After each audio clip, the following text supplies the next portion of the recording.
What's going on, people? Guess what? The playoffs are here. The Knicks are back. We are back. I am so excited, man. I've been thinking about I can't sleep. I'm thinking about matchups and all that. So we're going to dive right into this first round matchup with the Cleveland Cavaliers. But I got a great group of guys with me. Got my guy Omar, got Don Juan, and we got Triple M in the building. What's good, fellas? Yo, what's going on? That energy, that Chris Ball, that's the type of energy I'm on. You already know I've been on my sipping stuff for days late. I have my Bad Bunny cup ready for action, ready for game one. Saturday, 6 o'clock. We locking in. Look, it's 6 o'clock right now. So what are we? 72 hours away or something like Yeah, we that? Like close. We we there. We getting closer, almost we getting there. closer, brothers. We are almost there. What's good, Don Juan, birthday boy? Yeah. Hey man, just enjoying life right now. Knicks in the playoff. Baseball season just started, getting the kinks of it. I just turned 31. Might not be sure my age, but 31. Maybe the hair follicles on my head could tell you, but that's another story. But yes, man, Knicks back in the playoffs. You know how it is, man. New York City is bumping. It's 80 degrees outside, so people are gonna be turned in that game this weekend. I mean, at these bars, but not even because the game's in Cleveland, but at these bars, you're gonna turn up. You're gonna have to find a local bar near you, or maybe one of these sports programs, parties, or events to turn up. Because this week is gonna be turned. Knicks gonna need your support and all that, but it's gonna be fun, man. I can't wait to see how we stand against the Knicks. There's some feedback there, fellas, but how we face off against the Cavaliers. I mean, these Knicks, man. I'm really excited. I'm really pumped. I mean, the stage is set. It's moving personified, and I can't wait to get the show on the road.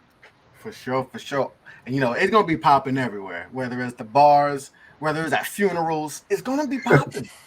It's gonna be popping. You know how it is in New York City.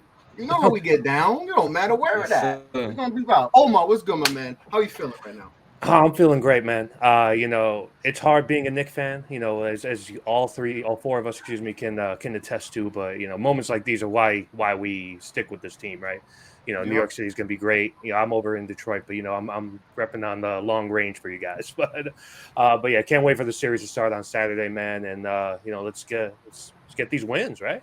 For sure, for sure. And Yes, sir. we last season was a bit of a roller coaster season on up and down. We didn't make the playoffs and all that. But before we get into this, obviously there was kind of expectations for the season were kind of wide and all that. I think we all thought this team was going to improve and all that. We knew Brunson would come in and finally be that point guard, that we needed, right? That's solid and all that. I think a lot of us, thought he's going to improve. That's going to help Rand a little bit. But we still need some pieces to make have a great season and all that. I don't think a lot of us thought Brunson was going to be maybe All NBA. Like he might be one of. There's only a few guys, especially of late, that have not made the All-Star team but made All NBA. And then Brunson, I know a lot of people, and including myself, got him as an All NBA player this season. That's how good he's been and all that. So, talk to me about and we'll go around the horn quick. The impact of Brunson and what were your expectations, preseason, and just talk to me about how much of impact he's made for this team and why we're the fifth seed right now. Triple M, you go first.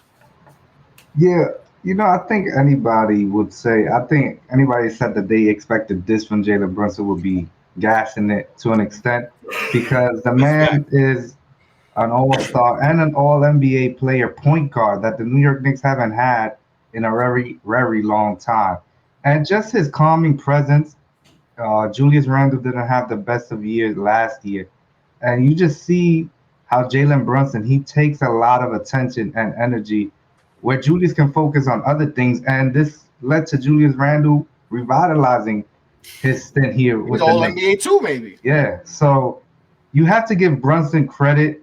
I mean, the guy came in balling out, a bunch of 30-point games. He's in the running for the most clutch in the NBA, hitting a bunch of clutch shots all season for the New York Knicks. And kudos to Jalen Brunson. We got the Jalen Brunson jersey that we're about to give away, and it's just an exciting time because the Knicks finally have a point guard. We haven't had a point guard in such a long time, and thank you, JB. Thank you for coming to New York, picking the New York Knicks. Thank Like, you, when was Mark the Cuban. last time Thank you, Mark Cuban. When was the last time? I get the family ties. I get all the connections that we had with Jalen Brunson. But hey, man, he picked us. He picked the New York Knicks. Yep.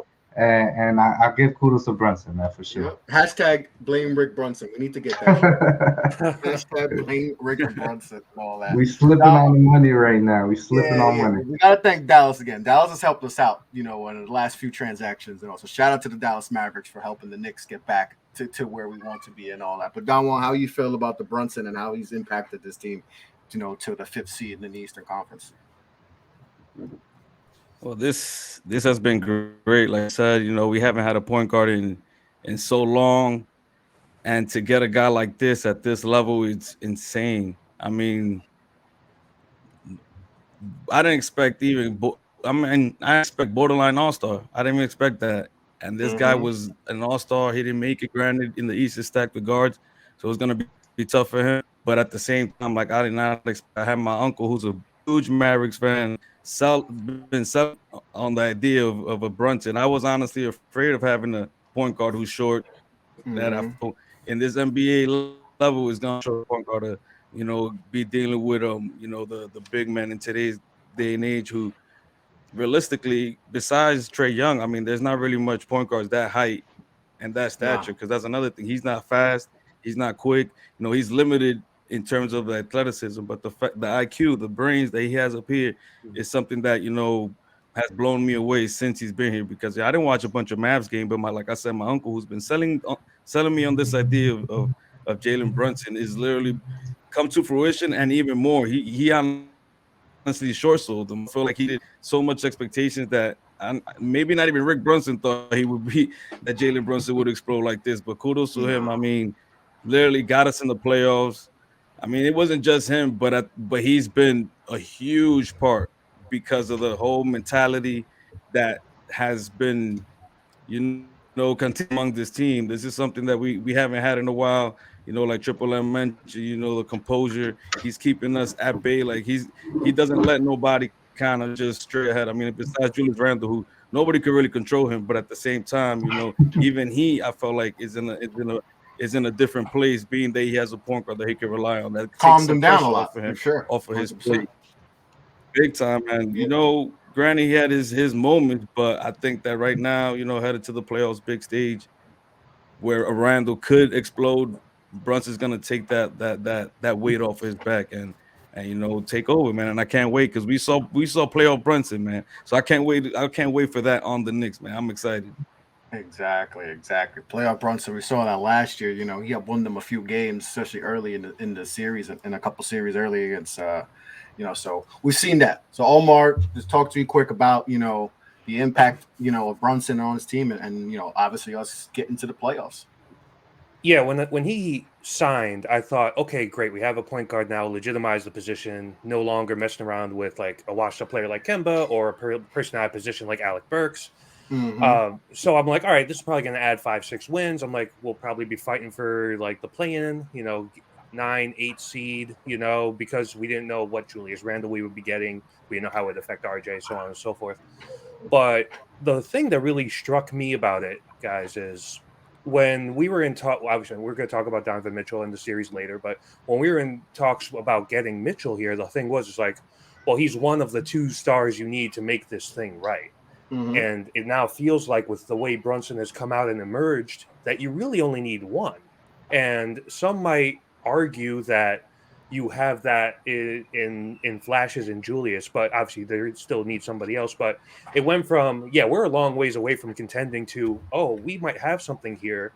We have this guy who is just exceeding every expectation. He was coming in, I was like, all right, he's probably going to be a good 17, 18 points a game, 7 assists, legitimizing the position. Instead, he's just activated superstar mode. And it's just been an incredible thing to watch. We haven't had, Triple M mention, good point guard play here in a very long time.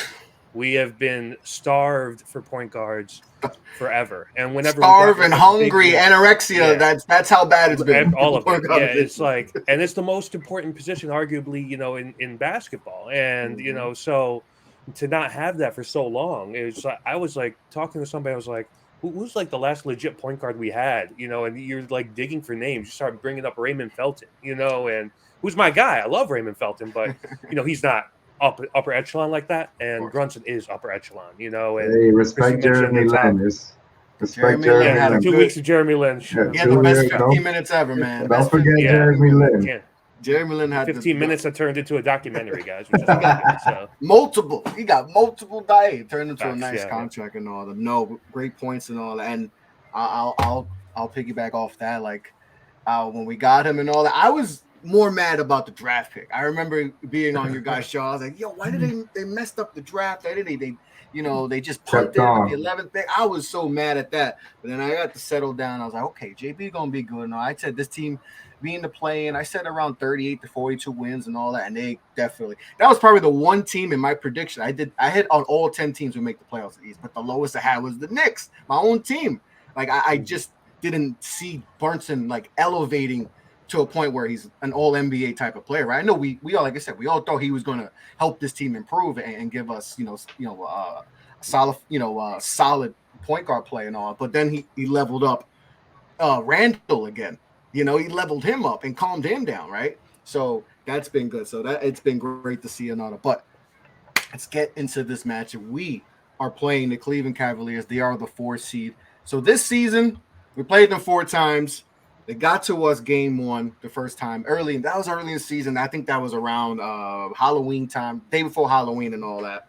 And they took us down 121 to 108. And a lot of people already were starting, right? They already were starting with the Mitchell stuff. Oh my God. Why did they mess up? They messed this up so bad, blah, blah, blah, all this. Because I think he got like 40 points on us that day. Yeah. Then we took the next 3. We shut them down game 2. We essentially, shut down their offense in the next 2 games and then took care of business, recently and all that. But we're going into this matchup. The Cavs are the 4 seed, Knicks 5 seed and all that. Obviously, we know who they have. Their star player is the player that we thought we made. Mitchell thought he was going to be a Knick and all. So the storyline right there, we already know that narrative. So we know what we're going to deal with that. That's going to be the talking point at crazy. We know that's going to be the thing. So he was their lead scorer. They got Garland, who was up and down shit with injuries and all that, but we know what he could do at his peak. He was an all-star last season, and when he played this shit, he was good and all. But then most likely it's going to be Okoro at the other wing. Who's played good recently. I think he hit a buzzer beat against the Nets not too long ago. So his shooting has come along, especially. And then they got those big boys. And all that. So for Jared Allen and Mobley might be defensive player of the year. That's how good he's been in our second year, taking off on that Jared Allen from an all-star and all that. So we go into this matchup, guys. Game 1 Saturday in Cleveland and all that. Do we have to take game 1? Do you feel like we got to set the precedent from the jump in game 1, or do you feel like we can, even if we take one, we split, we're going to be all right? Because for I know a lot of teams in these playoffs, they're going to have to take game 1 so they can get that momentum from the jump. Do you feel like that's the case with the Knicks, that they got to take game 1 and take their, take a little bit of that, a little bit of that soul from Cleveland? For me, it would be great if we could take game 1, but I don't think it's needed. Listen, the Cleveland Cavaliers were 31-10 in Cleveland this season. It's not an easy place to play in. No. It's a hard place to play in. So to think that we can go in there game 1 and take it's not going to be easy. So it wouldn't even be ended all for me if they lose game 2. We got to come back to the Garden, take care of the Garden, and then this is when, if we're 2-2, then that's when the left hook, the right hook start coming in this boxing match. Because I think everybody can agree this series is going 6 or 7. So team if Cleveland takes care of their first 2 games and the Knicks come do the same, it'll be all right for me. So for me, game 1 is not a must win for the Knicks. Yeah. No, I definitely understand that. Omar, how you feel? I think Knicks fans want it to be game 1 because they're just like me and Triple M were talking earlier. We're kind of haunted by the memories of Atlanta. But I think realistically, you could drop. I think the most important thing is to split in Cleveland. You steal one on the road. If it's game 2, cool. If it's game 1, cool. Whatever it may be. So, that's my thing. The objective needs to be the split in Cleveland. Whether that's in game 1 or game 2 is irrelevant to me. No, gotcha. Don Juan? Well, it really depends if we have a full squad. If we have Randall back, if Randall's back, I feel like it's a must, considering that he's gonna be playing and we're gonna be full suited. But at the end of the day, game 1, I don't think it's a must just because we would need to come up with at least one win, but it doesn't have to be game 1. Obviously, we want to set the tone. That is a fact. But if we go out there and at least keep it competitive, like I just don't want to be game 1 and we lose by 20, 30 points. Now that would be ridiculous. Like make it a good match.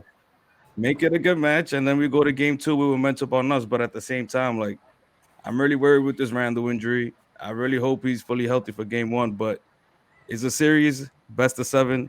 Ain't no reason to rush Randall back when you could, there's still give him 3 more days off until game 2. Maybe bring him back game 2. And then we go all out. But at the same time, like let's say like the situation is, we got to win game 1 and we're gonna rush Randall back just to win that game 1. It doesn't make any sense.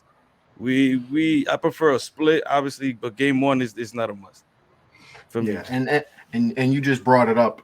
The biggest thing is that ankle, Randall's ankle. That's going to be the biggest thing, and there's rumors that it's not as bad as it is, but it is an ankle sprain. We know how ankle sprains are. They could be good in a few weeks, or they could take forever to heal, and all that. So how are we feeling if we're not going to get a healthy Julius Randle? Because that's what that means is we're going to have to see, Brunson have a little bit, do a little bit more offensively and all that. And then who's going to step up? If Randall's not 100%, is RJ going to step up? Is it Quentin Grimes? Is it IQ off the bench and all that? So how are we feeling about Randall's injury and is that something that we're really worrying about? Or are we like, okay, he's going to be all right? How are we feeling about the ankle? Because that ankle is going to dictate a lot with this series. Yeah,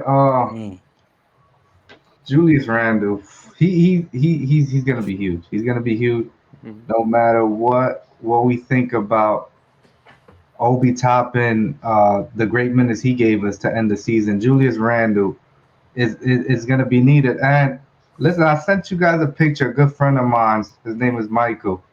He's very connected with the Julius Randle people circle and stuff like that. A big fan of the show. And he said that somebody talked to Randall. And Randall said he's gonna be locked and ready to go for game 1. Listen, Ian Begley put out a report earlier today saying that Julius is not taking part of practice yet, stuff like that. And that got me thinking: is this a chess match? Is this a match where they're kind of like Julius might be hurt, and in the first quarter he goes out and makes 6 threes in a row? Like what is going on? I mean, at the end of the day, it's a chess match. It's probably the best matchup in the East is Knicks versus Cavs series. So I think Randall's gonna be ready. I think Randall's gonna be ready to go game 1, and it's needed. He's gonna be such an important piece to winning this series for sure. That's a fact.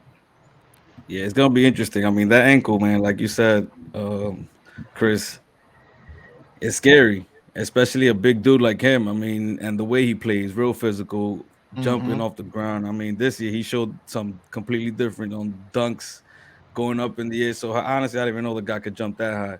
But he's also worked all off season to get into this tip top shape. The guy's a warrior. I mean, he's been playing damn near the full seasons the last 3 years, and he's been nicked up. No pun intended, but he's been hurt. Whether it's ankle injury here, whether he falls on the floor, this guy's a warrior. And if there is a game to be played, he's gonna be there. But at the same time, there's probably a bigger picture. Somebody, first of all, I mean, the injury looked terrible, looked bad. So that's why I'm a little worried about just him coming back this soon. They say he's going to be evaluated in 2 weeks. 2 weeks from the injury. 2 weeks. What is the actual start date of the playoffs? The 15th. So, granted, you never know based on how bad we saw one way, and once you see X-rays, MRIs, and all that, could tell you another story. and we haven't really heard much of that information because the Knicks have been real secretive with this Randall stuff. But I mean, it is serious. But hey, if Randall's coming back, if those sources is true, man, I really hope that they're true. I might have to change my mind on that game one. We got to go all out, man. If he's 100%, that game one now becomes a little more of a must win now. You know. Yeah. Yeah. Yeah, and the thing with it, anybody that's acting like, oh, you know, we can weather the storm without Randall needs to be drug tested because imagine any other Omar's team. the biggest Randall fan next to Zebo. Him and Zebo get along. So any other franchise that loses their second best player, you know, and goes into the playoffs is not going to be feeling easy. So yeah, we need Randall at 100%. If he is like not right, I mean, this might be a shorter series than we think. It is imperative. Like people want to see Obi Toppin or whatever. It's like, you know, playing against the Wizards B squad is a lot different than playing against the number one defense. That's being nice. That wasn't even their B squad. That was their C- exactly. squad. Yeah, playing against G League teams. Like I understand that the minutes were impressive or whatever, but we got to have Randall here, man. You know, there's no way around it. I'm hoping that at the very least that he's good to go by game 2 and that it's 100%, not just, you know, a hobbled version of himself, because we need him to hit those shots. We need him to get down low, get some rebounds, that sort of thing. This team is better when you got both Brunson and Randall at 100%. And that's really going to be the only way we win this series is if both of those guys are playing at a high level. Yeah. I think, just some points to this series that are going to be important. Cavaliers, I think they're coming in with the top ranked defense in the league. It has slipped a little bit of late though. So that's put there. And our offense is, I think, top 5 in offensive efficiency. Obviously, our offense has kind of exploded of late too, especially when IQ, you know, maybe the turn of the new year, he felt like he just took off like a rocket, and we needed that. We needed another guy, you know, especially, you know, a reliable third option that we can rely on to score and all that. So I think that's going to be an important factor. Like you said, with Randall and all that, we need his physicality too, because this is going to be, we got to get to their bench. Their bench is not good. There's no Kevin Love. Like the first time we played them, Kevin Love lit us up for like a 30 piece or something like that. Or he had 29-30 on us. There's no Kevin Love there. They do not have a lot of depth on that bench. I mean, there was, you know, they picked up Danny Green this season. We thought maybe he could be a factor for them this season, but it's probably time for Danny Green to walk away from the game. You know, man, Danny Green kills us, man. I might walk away from him.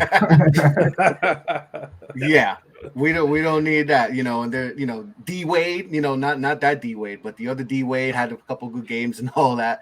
But I think it's going to be important for us to get to that bench and all that. So I'm going to go around the horn again. You guys give me, you know, the matchup you're looking forward to, whether it's player, team, coach, which matchup you're looking most forward to in this series that's gonna be pivotal for us.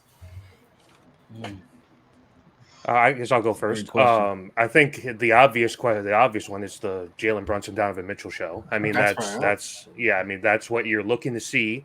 You're looking to see because we got a preview of it, you know, a couple weeks ago, you know, where dropped the they 48 were just going at each other, 40 pieces, haymaker after haymaker, and that stuff just gets even better in the playoffs. And if Brunson is just on that level and that hand is fully healed up and good to go, which we all think it is, I think you're in for a treat with this. It could be shades of that bubble duel that Mitchell had with Jamal Murray a few years back, where they're just going after one another. So that's what I'm looking forward to the most. It's kind of like the game within the game, so to speak. Yep. That's probably maybe the matchup because he's both dynamic guards and all that. And Brunson is just, I think he's averaging like 28 against them this season and all that. And Brunson's has been on offensive role ever since that playoffs he had last year where he lit up Utah. Mitchell was not. Yeah. He scored, but he wasn't able to. You know, he wasn't efficient. You know, and like you said, he's not. Can we all just agree that was Rudy Gobert's fault, considering everything is the Wolves lost last night because of Rudy Gobert. Even though he didn't play and all that, it's his fault. It's his fault for everything and all that. But Brunson's not as ball dominant as a Donovan Mitchell and all that. Doesn't take the ball down, to the last second of the clock. So, that's going to be an important matchup, for sure. Definitely one of the top matchups. Triple M. Yeah, for me, this is there's so many storylines in this playoff matchup. Whether, like Omar said, JB, Donovan Mitchell, or Julius having an All NBA season against Evan Mobley, Mm-hmm. probably Defensive Player of the Year. So there's so many dynamics, but I'm gonna go with the coaching. Tom Thibodeau versus JB Bickerstaff. Listen, Tom had a nightmare performance against the Atlanta Hawks a few years ago. Just as bad as Julius was, so was Tom Thibodeau pulling the plug on Alfred Payne in Game 3 and sticking Derrick Rose in there. And then the vibe was way off already at that point. Like, everything that the Knicks did all season, Tibbs at the end wants to just take it off. So I think that's going to be the biggest matchup I'm looking for because you mentioned it, Chris. The Cavs bench is not good. So how is JB Bickerstaff going to manage that? Is he going to play these guys extra minutes? Donovan Mitchell, 45 minutes, 40 to 45 minutes. What is he going to do? These playoffs, there was a couple extra days of rest that I saw that's going to be huge. It's going to be huge because you can play these guys a lot of minutes. And now what is Tom Thibodeau going to do? We know he likes playing his guys a lot of minutes, but the Knicks have a minutes problem on their hand. Like, who are we closing with? Like, who are we closing with if Grimes, Quickly, RJ, Julius, JB, Mitch, like you have 7 guys, 8 guys that want to close the game and can close the game. So what is Tom Thibodeau going to do there? So that's going to be the biggest thing I'm watching for. What is Coach Tibbs, who, let's go back to that first time we beat Cleveland. There was reports he was out of here if they lost that game. And the Knicks came out of that Cleveland game and beat the Cavs. So I'm looking forward to this Tom Thibodeau JB Biggerstaff matchup. That's going to be important in this huge matchup between the Knicks and Cavs. Yeah, the Cavs bench Big time. was third worst in the NBA. Now we're bottom, but it's our bench has definitely picked up as of late and all that. So numbers are kind of weird, but the Cavs bench for the most part is not being any good on that. So Don Juan. Yeah, so damn, I like all your points. I mean, this was set up. JB and Mitchell going off last year in the playoffs was exciting, and then to see it Mm-hmm. one more time, especially with the story behind it, is great.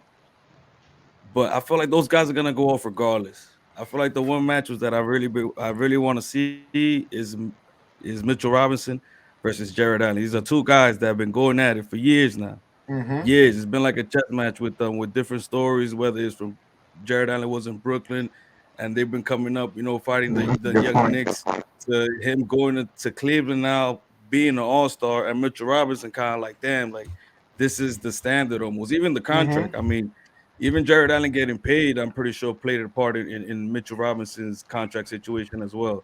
He didn't get paid that much, but he got paid handsomely. But the Yes. reason why I'm really looking at this matchup, I mean, the two teams that are great defensively, but at the same time, you know, considering that the Cavs have a great, twin towers in Jared Allen and Mobley, they're not really good grabbing boards. And you got Mitchell Robinson, who's one of the best offensive rebounders in the game. You got, Mm-hmm. I mean, the team as a whole, great rebounder, but I mean, Mitchell Robinson has to set his presence early. I mean, you got Garland and Mitchell that are going to be attacking, so he's going to have to step up and do his thing. But the fact that Jared Allen, he's also such he's not the best offensive player, but you can't sleep on him. He got post moves, he got little, he got things that little intangibles that actually make him what he is, which is a guy that could be an all-star given the time. This year he didn't make it. He didn't make it, but that thing that had to do with, still getting adjusted with the team, but also even he didn't play that many games. But Mitchell Robinson and him, like I said, this has been a long story of careers that if I'm not mistaken, they might have been drafted the same year too. But I can't pull up that fact. But even still, Jared Allen, I mean, he's a great player. It's going to be a nice test for Mitchell Robinson, who This year has had a bit of an up and down. Had his moments. I mean, had a streak of double doubles throughout the year, but he finished the year strong. Now let's see what in the schematic, chess match like the playoffs are. How are the Cavs gonna, strategically play Mitchell Robinson? Consider he can't hit free throws.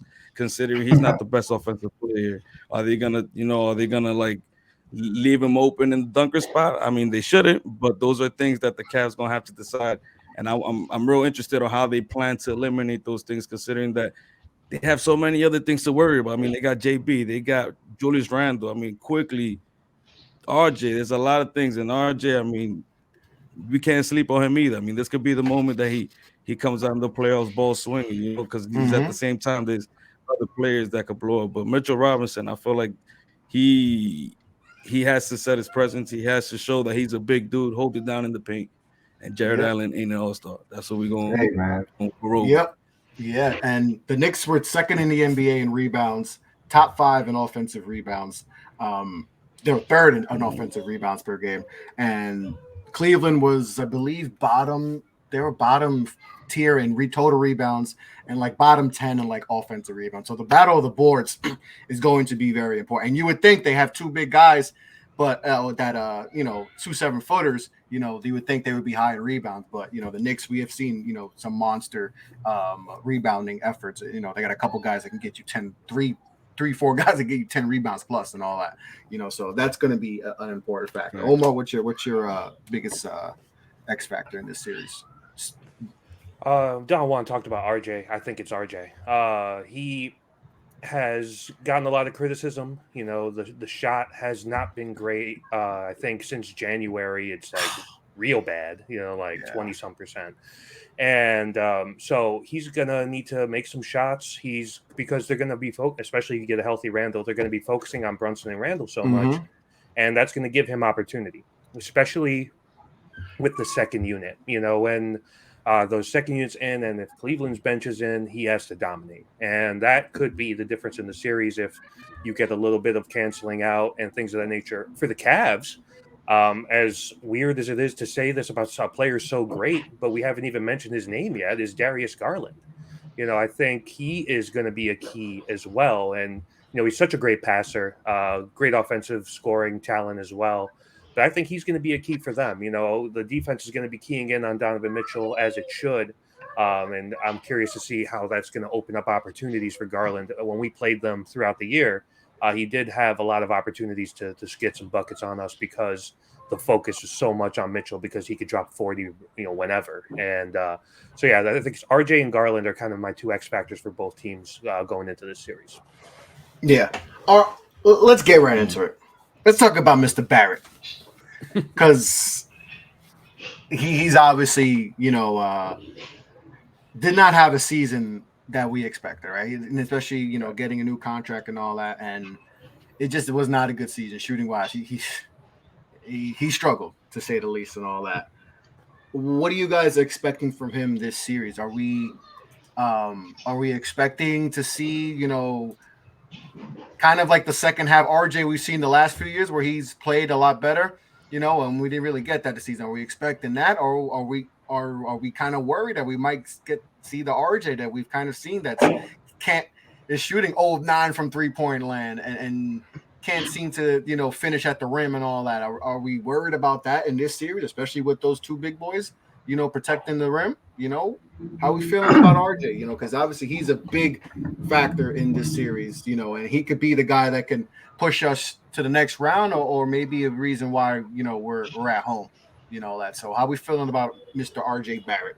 Yeah, for me, like RJ Barrett, he's an X factor in everything the Knicks are going to do moving forward because listen, we tried to trade him for Donovan Mitchell. Like, let's be serious. Let's keep it a buck. We tried to do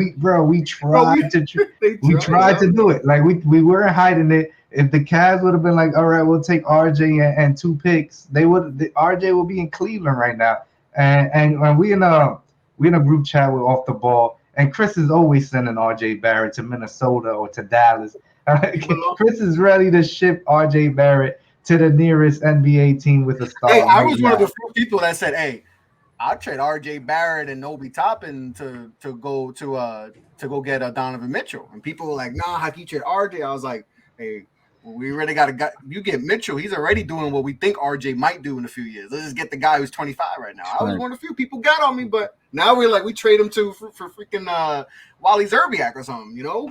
We trade him for anything at this point. So that's what I'm saying. Like RJ, he's gonna be the piece because, like, are we gonna trade him again? Are we gonna put him in offers? And I think so. I think so. Like the way this team is shaping up and made up, I think he will be. And as far as this series, just sticking to this series though, in particular, he needs to hit open shots, man. The Cavs are going to double Jalen Brunson. They're going to double Julius Randle if he's feeling it. That's gonna leave somebody open. And RJ Barrett is supposed to be our third guy. He just has to make the open shot. Or he has to drive. He has to, and he like his game is driving. We know that, right? And sometimes he has tunnel vision where he drives and doesn't look out to kick it open to the open guy. And you just can't drive on Evan Mobley and Jared Allen down there all the time. And Okoro is a good defensive player. He's a very good defensive player. So, like, what are we gonna do with RJ? It's gonna be.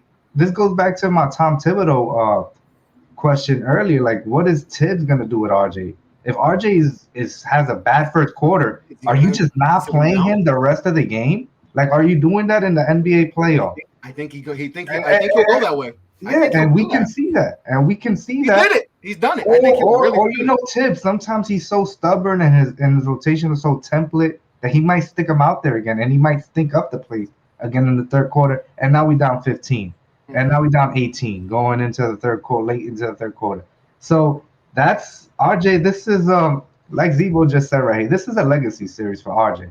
Like if RJ stinks up the place, it's gonna be real nasty. It's gonna be a real bad summer for RJ Barrett, and we can see him elsewhere. Clearly, we can definitely see him elsewhere for me. So listen, like you just said, wow. Like they tried to trade him. Right, so there was already skepticism on his future with the Knicks. Right, they were like, we might have to trade you to go get someone that we feel like can, be better for us long term and all that. So, but this is a series. I don't know. I wouldn't go legacy like that, because I don't think he's that on that realm of player. But it's definitely big for him, and how they feel about him even more going forward, because. If he's one of the reasons why they don't advance, they're gonna have to figure out something, and they have the ammunition, and then they could possibly get more ammunition if the NBA gods bless us in the draft and we get 11 on from Dallas, 11 to 14. So let's cross our fingers and hope the NBA gods bless us. But they got ammunition to be like, hey, we got to find who that third guy is and all that. So. This is big for RJ and all that. So, the rest of the guys, how we feeling about RJ? Yeah. Well, I would say it is. I mean, I don't know, but the legacy is a little bit dramatic, but maybe his legacy with the Knicks at the Knicks. The Knicks. If you want to pretend, the Knicks. As the Knicks, as a Knick, yes, because his contract kicks in after this season. It starts next year too. That's the crazy part. They may already regret it. And I, honestly, this summer might be the summer that whether he does good or bad, the Knicks might pull the plug just because that money kicking in. But that's another story. Do I think he shows up this series? I mean, I think he does, but because of the gravitational pull JB and Randall does, the game is just gonna be easy for him. They're gonna be sleeping on him. This year, he actually has played well against them. Maybe not averaging 20-some points, but it's been efficient points nonetheless. And then you got he's not gonna be playing. He's not gonna be guarding the best player on the other team as well. So I think knowing that is gonna take a lot of pressure off of him. Don, his defense has been pretty not good this year. He's like bottom in a lot of even like the deep analytics. They're like, his defense took a hit. So not only did the offense take a hit, the defense took even a greater hit. Facts, and that's where we now realize that and position him for success. We're not putting him against Spider Mitchell, where I felt like maybe last year there was a few assignments where he was guarding the best player, and it's like, okay, clearly he can't defend those type of guys, but maybe some players that are a little bit stockier, a little slower that he could keep up with. That makes a little more sense. But for a guy that, he's going to have Mitchell and Garland at times guarding him, he's got the size. There's going to be a lot of moments where he's going to be at an advantage because they won't have the Okoros guarding RJ because they're going to be too busy with Okoro or maybe IQ, Okoro or maybe Jalen Brunson. And I feel like the matchup is favorable for him. Do I think he's going to be scoring 30 points? Nah, but it's going to be on average of where he's at now, whether it's like 17 to 20 points. But sometimes it's not efficient, and that's what scares me. It's 17 on It's 20 not, on but 6 it's of been efficient. 23. It's been efficient against the Cavs, though. So based on this chess matchup that we got here, the Cavs are going to have a lot to deal with because if you got a guy that could potentially hit something like that, he shot 40% from three against the Cavs. And I feel like it's because they're not really focused on him. They just letting him do what he does. Yeah, it's going to be huge. It's going to be huge because we know what Cleveland's top two can do, as far as their top two scorers, and we know what our two guys do. So it's going to be who's going to be that third guy for each team that's going to be efficient and be that third guy, all that for each team. So it's going to be huge. Is RJ going to be there? Is it Quentin Grimes and all that? And like what Triple M said before, we've seen it before this season. Tips has benched RJ in the fourth and gone with not him playing for the whole fourth quarter and all that. So and I would not be shocked if RJ's 1 for 9, or whatever, and he's not playing defense. That's the key too. If he's not playing defense, if Mitchell and Okoro getting past him, he gonna grab some bench, and we're gonna see Quentin Grimes and IQ play a lot of minutes this series potentially. So this is gonna be huge and all that, as far as. But like you guys, Chip, like you mentioned before, as far as the coaches, like this is gonna be a chess matchup. Like it's gonna, how is JB gonna use his bench and all that to try to move stuff? Is he gonna play? Are we gonna see a lot of Karis LeVert and all that and stuff like that? Is he gonna maybe not play all these 5 the stars together? Try to mix it up. Maybe have Garland play more with the second unit or all that. Just so they can get some more scoring punch and all that with him and LeVert off the bench and all that, and D Wade. Or even shorting the rotation to 8 players instead of 9. Like, they might tighten it up even more just because he needs to keep all his best guys there, knowing that the second unit isn't up there. Yeah, I wonder if he's going to stagger a little bit, guys. Like you stagger Garland and Mitchell, you stagger Mobley and Allen, so that you kind of cover up the deficiencies a little bit of a much weaker bench compared to what the Knicks are running with. I do want to just say one last thing on the RJ stuff before we move on to this. I think there's 2 avenues of success for him in this series. One is to hit open threes, which you guys have all said. The other is to be aggressive when he does get the ball and driving in and get their bigs into foul trouble. That's something that I think we're so focused on the shooting, and rightfully so. He does need to hit shots. But if he could get Allen or Mobley into foul trouble and make they got no bigs to use that bench, they got no bigs on the bench. No bigs. You're going to bring in Lamar Stevens early, right? You just kind of Cedi Osman season, like right, exactly. No. So if he could do that, Brunson, Robin Lopez, oh no, man, the Robin Lopez kills. Oh man, forgot he was on the roster. But yeah, it's just like we got Robin. I forgot. I keep thinking he's in Milwaukee. I don't know why he's in Milwaukee. I'm thinking of Brooke. My bad. Thinking of Brooke. Yeah. Thinking of better Lopez. No. So they got some size, but like Robin is not someone. He's a definitely but you feel better. You feel better going against Robin Lopez than you do about going up against Jared Allen. You know, that's the big thing. Now Brunson's going to try and draw fouls, and Randall's going to do the same. If RJ could get in on that as well, he'll be successful. Now, if he, like you guys said, tunnel vision, bad finishing, bad shooting, like basically everything goes wrong, of course that's a real bad look, and Knick fans are going to be coming with their pitchforks. But I think if he could do one of the 2 things, and I don't even think it's like asking a lot, like, hey, let's hit me 2 threes per game, or get inside and finish at a pretty decent percentage at the rim when you have that opportunity. I think that's doable. And You know, it's funny where it's like almost like the bar for RJ has gotten so low now, you know, that we're kind of just asking him to be Terrence Ross, you know, and like I wish that's he could kind of shoot what like our Terrence expectation. Ross. Yeah, that's what I was gonna Yeah, I say. know exactly. You That's can what we shoot want like him to At least be. Terrence Yeah. Ross could take over a little bit, you know. But Yeah, but like when he was coming out, his draft comp, people were saying this is the next Harden. You know, it's just like, Yeah. you know, it's just kind of a crazy shift in the narrative Damn. about what he Who was can that? it really and has. need. I mean, Yeah, But it look, really has I changed. think that the schedule makers made this good for Cleveland because game 1 is Saturday, game 2 is not till Tuesday, so you get 3 days off, even though you're still in Cleveland. Then you get 3 days off again coming to New York. Game 3 is on I Friday. hate the first round of the NBA because Yeah. it's too many. It's too big. Too long, yeah. Too big of gaps. Like game 1, like you said, Saturday. Next game is not till next Saturday. It's like Yeah, like that's why yeah. the first round takes forever.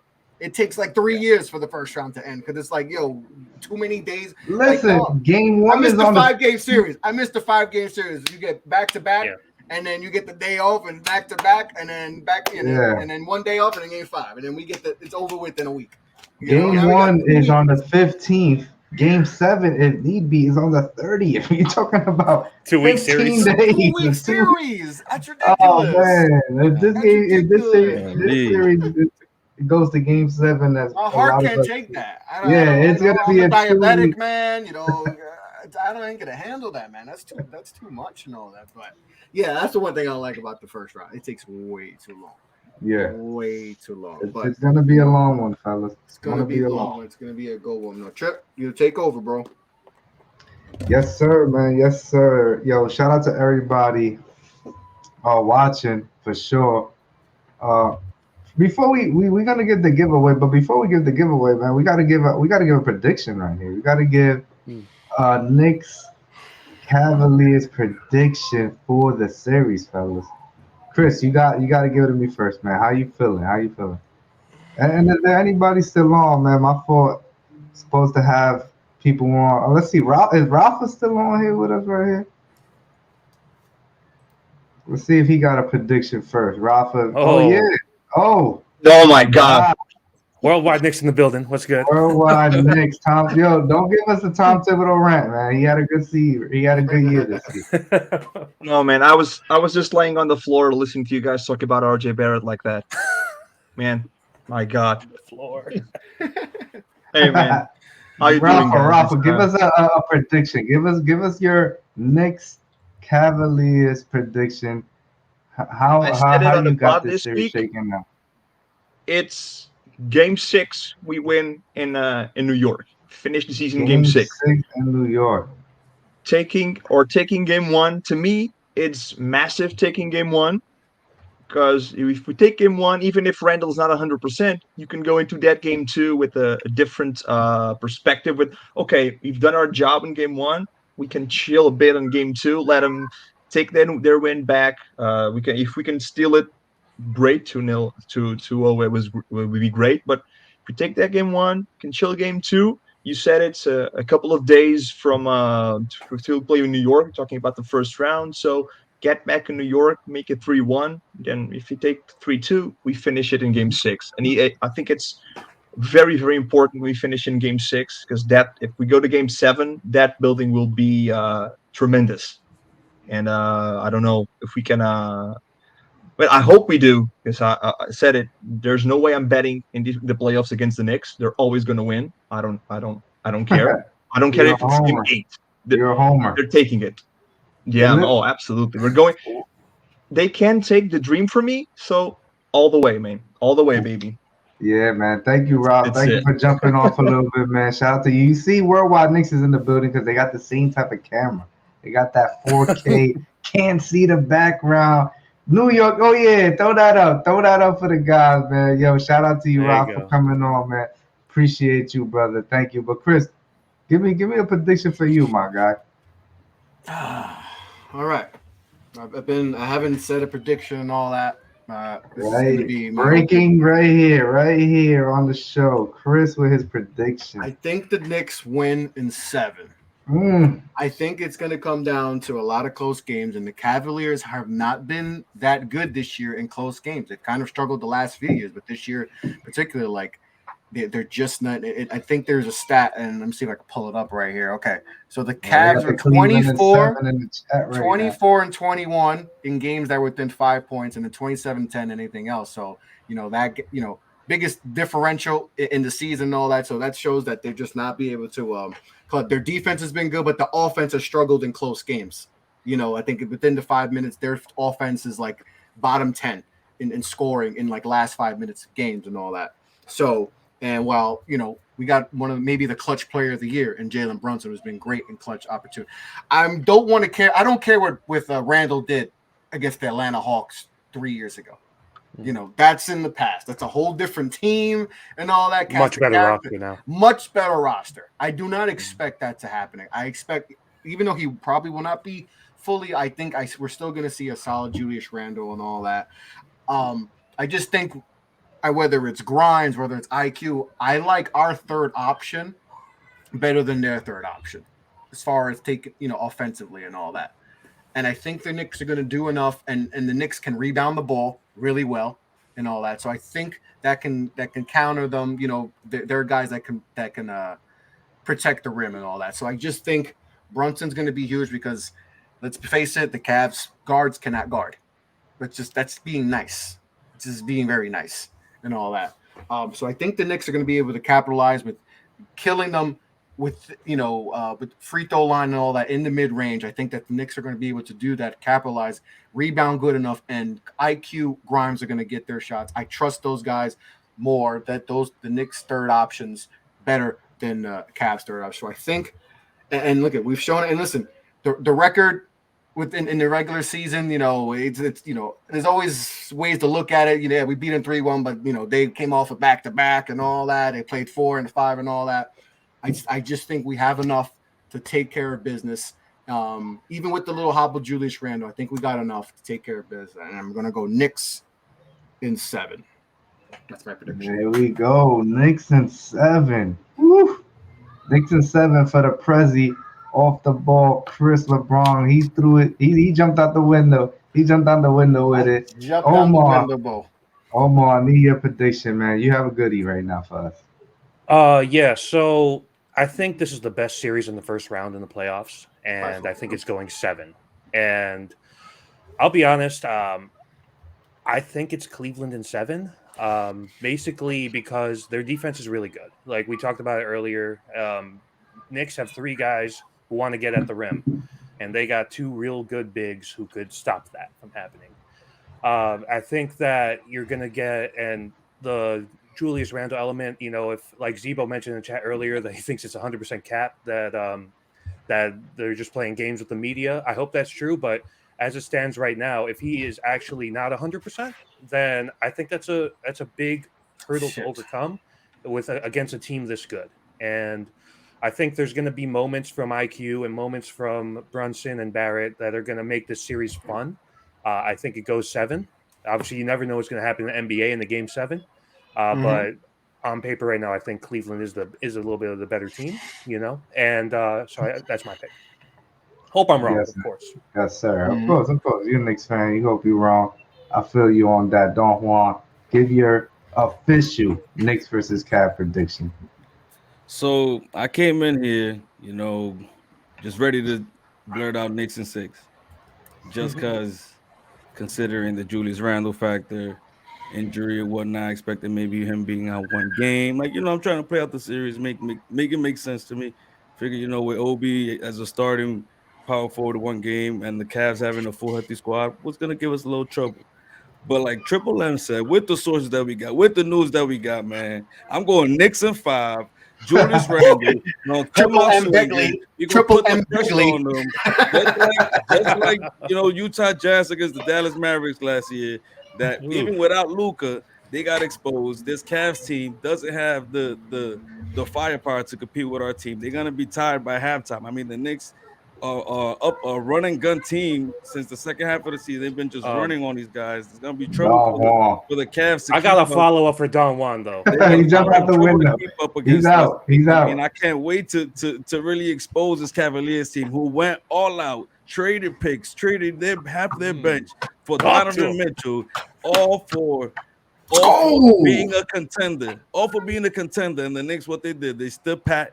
And guess what? We were just a few games less than them, a few games under them, and we right there with them. Honestly, 8 mans to us having 11 players, man. We got the depth, we got the team, we got the star players. I mean, just because Donovan Mitchell is better than all of our guys doesn't mean that that team is good. I mean, we've seen these one superstar teams. They can't just do it all by themselves, especially when you got a team like the Knicks that we're stacked all around. We're gonna push them to 5 games. Yo, fan down Don Juan. Fan him down. Fan him down. He's going crazy. He's got the Knicks in 3. 5. He's got the Knicks in 3, bro. They Fan Knicks that forfeit man the down. 4 game. Fan him Don Juan, I got down. a Fan follow-up him question down. for you. I got a follow-up question for you. So if they win in 5, are they automatically after that a dark horse Eastern Conference Finals team? I think you have to put them in the conversation. Oh, fan him down. Do I think they're gonna beat? You know, who is it that we would face? The Bucks. Someone's got the parade ready to go. We face the Bucks. I mean, we gave the Bucks a bit of run for their money. At least one game of the season. We lost every single time we played. How did they step back? Then they we pull off the win. But I think that the Bucks are clear overhead. Let's beat the Cavs first. Where the Cavs. Yeah, let's stick to the Cavs. Let's stick to the Cavs. The Knicks, the Cavs are in the same tier. Yo, chill, Don Juan. Chill, Don Juan. Not Giannis. I feel like you gotta give us a chance though. We got another Juan. We got another Juan in the building. Give us your prediction quickly, bro. We got to get up out of here soon. So give us your prediction fast. What you got? Don Juan just jumped out the window. So let's see what this Juan got to say. You're on mute, man. You on mute, bro. You on mute. Oh, he going crazy. Look at that. Got you. First of all, appreciate y'all fellas to have me. Juan, happy birthday. You already know, bro. Thank you, brother. Appreciate it. Very quick. I know I'm also driving, so I got to make this short too. My prediction is Knicks in 6, but that's only if we could close out one game at Cleveland. I think that is very important for us to at least lock in one of the first 2 games. I think if we can, I think we can actually win both games at home, to be honest. I think that the home court advantage, the energy we're going to bring at MSG is going to really be something different this year. And if we do that, I'm saying Knicks in 6. All right. There we go. Both ones going crazy. Jumping out the window. Knicks in 6, yo. You're already thinking about KD matchups already. yeah, he's going crazy. Yo, appreciate you, Juan, jumping on, man. Give me your prediction. So, listen, I got to go real quick for sure. Ah, man, listen, for me personally, it's tough because obviously I'm a Knicks fan, so I want to scream and go Don Juan route and say Knicks in 3. You know, that's what I'm saying. But listen, Cleveland went all in with Donovan Mitchell, man. They traded 5 first-round picks. They traded a lot of assets, and for good reasoning. Like, they were in position to do that. You know, they already had an all-star in Garland. They have an all-star in Jared Allen. I give him props for doing it too. I give him major props for going. And they have Evan Mobley, who we think is going to be a future all-star for sure, and he's going to win defensive player. Man, that's what they're saying. So he might win defensive player of the year in the second year in the league. You give him kudos for doing that trade. Look, they were in prime position to do that. So I give them a lot of props. So, but the Knicks, man, they legit have a better team right now.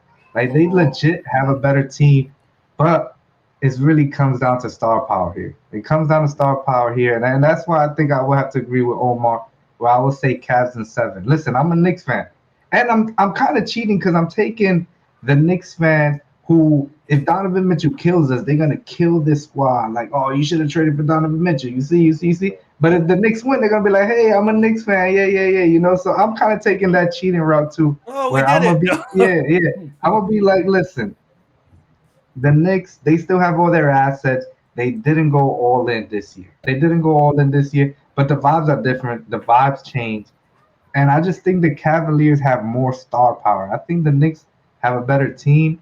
But the Cavs with Donovan Mitchell, with Darius Garland, with Mobley, like, they just have at the end of the games where they can just kind of make that big shot, make that extra play that I think that the Knicks might lack. And I think it's going to go 7. And game 7, everything is in the air. So 100%. I hope I'm wrong, but definitely I think I'm leaning Cavs right now, to be honest. Yeah, but if the Cavs are going to win this series, it's probably because Donovan Mitchell had a couple special moments, right? Mhm. I think we can agree that if they win this, he had Yeah. 2 games where he dropped 40 and he took over in the fourth quarter late. That's why I said the star power, man. That's why I said the star power, because Donovan Mitchell shows up in the playoffs. He shows up in the playoffs, and with Utah, he really nobody else showed up. Rudy Gobert usually struggled. Bogdanovich was hit or miss. So maybe Garland steps up in the playoffs. Maybe Mobley steps up in the playoffs. So I just think that their stars will show up possibly. Yeah. No, that's going to be huge. That's going to be huge. And it's, how this is going to, this series, if that's the case and Mitchell goes off and let's say this is a 5-game series, and they win in 5, we're going to hear it. We know we're going to hear it and all that. And, yeah, that could be true and all that. But I wonder what's going to be their approach and all that, if that is the case. Do they believe that Randall, there's going to be a lot of things if that happens, but I don't think that's going to happen. I truly believe that this is going to be a 6-7 game series. It's not the team like everybody's worried about what happened against the Hawks those years back. That was a bad matchup, realistically. Especially what that was. I remember telling people that's not a matchup that they got a lot of shooters and all that. This Cavs team doesn't have a lot of shooters. I'm not worried about them killing us from the perimeter and all that. So yeah, they got Donovan Mitchell, but there's Donovan Mitchell last year, man. He had the points, but he was inefficient. He shot below 40%. So if that should be how we approach it, we got to use some of that blueprint that Dallas used against them last year, because they have their big men like their Rudy Gobert. Now their guys are a little bit more offensively, gifted than Rudy and all that, but kind of take some of that blueprint and all that and figure out, yes, Donovan's going to get his, but how do we make him work? How do we make sure he's shooting 39%, 38%? Because if you tell me, yeah, he averaged 29, but it's at 38%. I'm like, oh, we got a good chance. Now, if it's 30 plus and it's at 45, 46, it's a different story. So hey, we got the personnel. We got the personnel. We have the personnel to do it, to attack quickly. He's played tremendous defense this year, so we could use him. Quentin Grimes, you can put we got multiple guys that could put on him. Yeah, like Josh Hart. Josh Hart too. We even talked about Josh Hart, how the impact he's made since we got him. He's been a tremendous glue piece for it. So I'm not worried like against Atlanta. I'm like, no, this is a different team, and then we're playing a team that, I'm not really worried about a lot of the guys from the perimeter. So that's why I'm truly feel good about the Knicks coming out of the series with a win, or at least making sure we're going deep 6-7 games with this team at least. All right. I'm gonna change my answer. Knicks and 7. All right, I'll just say it right now. I'm on my Stephen A. I'm Knicks and 7. Thank you, Chris, for changing my mind. It's true. We got Josh Hart. We got the bench. The Knicks are winning in 7. I'm bugging. My fault, man. Delete the last scene. I'm jumping out the window. Look at that window right there. Look at the river right there. I'm out of there. I'm jumping right now. I'm throwing myself. Knicks and 7 right now, man. Knicks and 7 for sure. Soundtracks. All that stuff. Yeah, you already know, man. Knicks fans wildin'. Zebo, he said Knicks and 6, so he's feeling like Don Juan, feeling very good. But let's get up out of here, fellas. But before we get up out of here, we had a very special giveaway that we have lined up that Don Juan, he's about to get the wheels spinning for you guys. Giveaway, if you commented on the last video of what was your favorite game of the season, you automatically got it. Omar, Chris, did you guys put your favorite game of the season in there? I didn't. Well, I didn't want it to be rigged, you know what I mean? So all right. They wanted to give it to somebody else. Look, these guys are true fans. We're generous, right? man. These guys are generous fans right just here. Real quick, though, Triple M, my favorite game of the season was the Julius game winner in Miami. I wouldn't expect anything else from you. I would not expect anything else from you. One. Yeah. That was fire. Don Juan, look, he got the wheels spinning right here. Look at this. Yeah.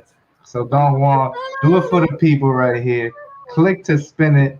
The first name, you get to pick the jersey of your choice. Don Juan, do the honors right there, man. Right here. Let's see. I gotta use this. Oh, this is nice. Yeah. This is cool. Knicks win. There we go. Is that the winner? Knicks win 50. There you go. Amelia B. Okay, congratulations. Good shit, Amelia. Amelia. There you go. Get to pick the jersey, so make sure to connect with us. And congratulations to you. Clap it up right there. You get to pick the first jersey. Don Juan, spin it again there, man, so we could give second winner. For sure. Right there, yeah, y'all got to spin it for free right here, man. We give a free promo out here. Make sure to connect to Off the Ball, man. Give that. We'll use this little spin gut for you, man. Sure. We got a little lag in there. I got a little lag in there. That's a problem. Well, who won? Who won? I'm behind right. Ricardo Rodriguez, you win. Second jersey. So whatever Amelia don't pick, you get to pick right here's the jersey. What are the options? What are the jersey options? Jalen Brunson jersey. Okay. And a Julius Randle all nice. NBA. I mean all NBA City Edition jersey right here. Oh, you good either way. Right. That's good. That's good. Hey, smooth So, either way. you know we gotta do it big, man. For Knicks fans wilding for Off the Ball. We only do things right. We only do things right. And I said it last time. You know, we do this for fun. We do this to connect with Knicks fans, and we met a lot of good people like the Off the Ball family and a lot of people on Knicks Twitter and Knicks Instagram and all that. So that's what it is. But yeah, man, let's get up out of here. Chris, any final words here as we get up out of here? RJ Barrett. You know, prove me wrong, bro. Prove me wrong. That's all I'm saying. I don't want to trade you to Minnesota. You don't belong in Minnesota. It's too cold there. But you might have to be in Minnesota. He's Canadian. He'll be all right. I don't know about after Ant-Man's performance last night. Maybe, you know, we're not pushed that trigger yet, but we're gonna send him to OKC. Maybe OKC. I think Barrett feel perfect in OKC. That's a great fit. But prove me wrong, RJ, and all that. But this was fun, though. I appreciate you, Triple M, for having me on that. Yeah, for sure. Thanks. Off the Ball. The handles are right there. Off the Ball Pod and all that. Follow me. Talk basketball, anything, whatever. I'm talking all types of basketball, high school, college, NBA, Knicks, the whole shebang. So follow me there. Yeah, man, for sure, man.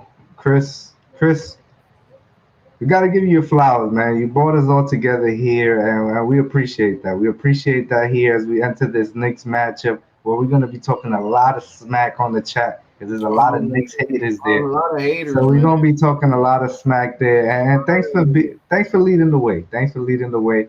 Omar, we've been connected for a long time, brother. So we definitely appreciate you for jumping on here on the Knicks playoff preview. What's your final thoughts? Yeah, man. I'm just happy to be talking with you guys. You know, obviously connected with Triple M and Don Juan on multiple episodes before. Obviously, Chris brought me on to Off the Ball a little while back, just on the written side. So, been awesome to connect with everybody. You know, always a fun time on this pod. You know, always great takes, great time. You could always obviously follow me on Twitter at OmarZHRN. Catch my written pieces on offtheballnetwork.com. And you can also catch me on Medium as well for written articles also.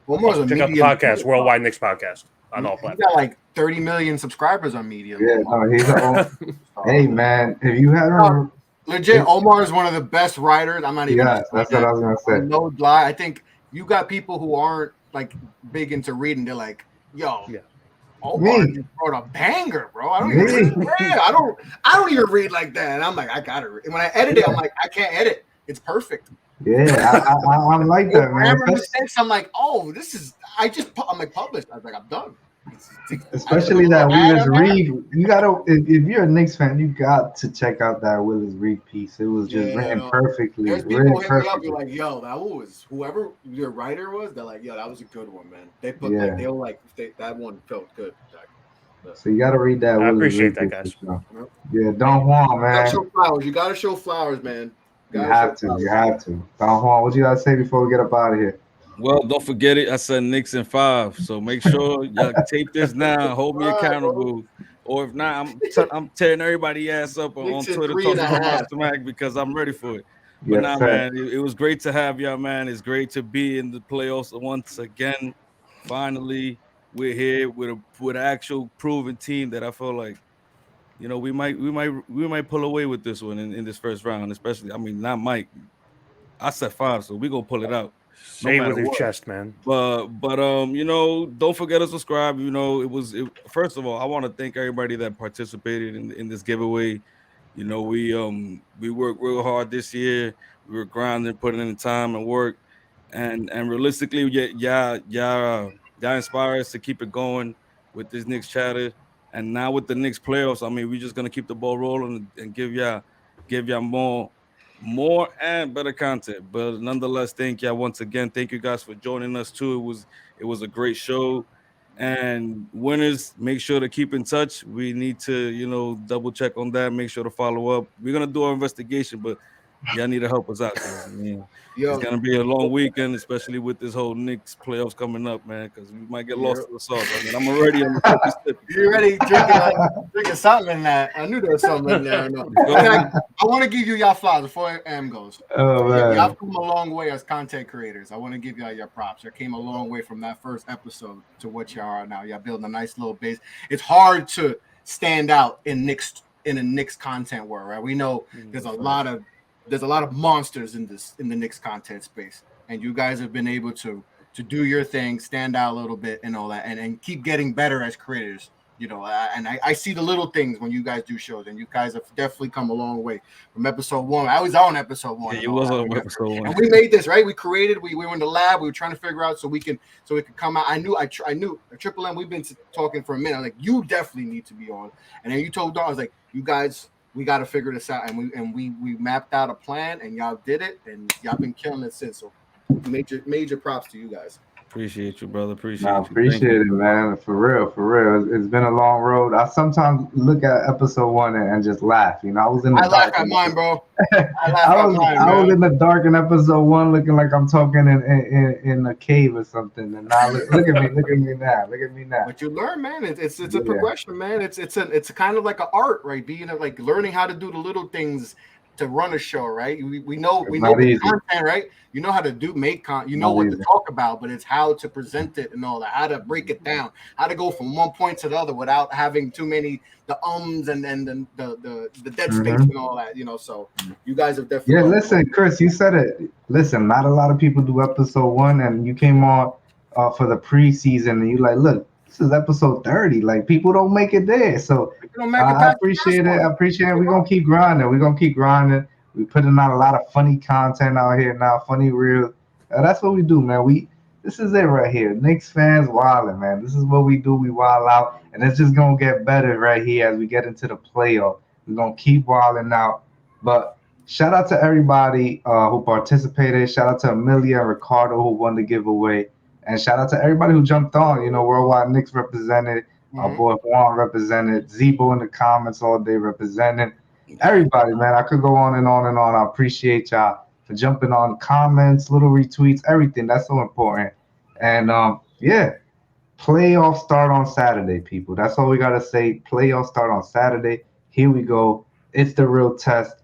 This next season is going a lot determined on this playoff run. So as we get up out of here, we're gonna keep on conversating, the conversation going, man. Shout out to y'all, man. We up out of here. Peace. Yes, sir, man. What a great episode.